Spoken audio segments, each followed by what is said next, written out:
Tensions in the Strait of Hormuz, a critical oil transit choke point, led to a chaotic weekend.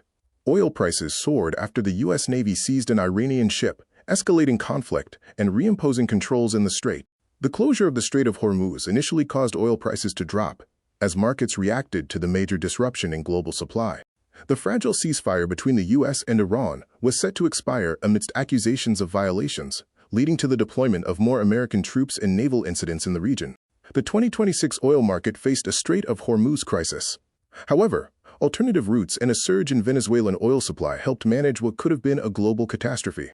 Three factors prevented a catastrophe. Omani ports became a safe loading hub, Saudi Arabia utilized the Red Sea pipeline bypass, and Venezuela's oil exports surged after sanctions relief. The U.S.-Iran conflict escalated in February 2026, leading to an Iranian blockade of the strait.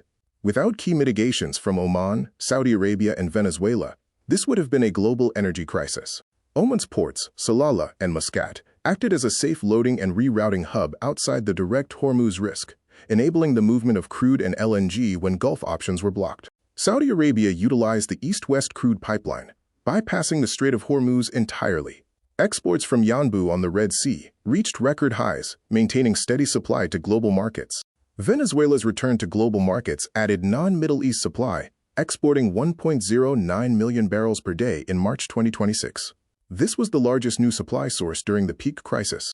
LNG was more exposed than crude due to limited bypass options, unlike crude's infrastructure advantages. Qatar, a top LNG exporter, relies heavily on Hormuz, though global diversification helped prevent a total collapse. Despite a sharp rise in Brent crude prices to $118, mitigations prevented $150 to $200 doomsday prices. The system held, although volatility and inflation pressures continued.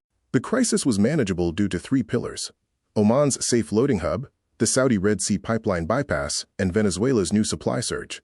Without these, it would have been a global catastrophe.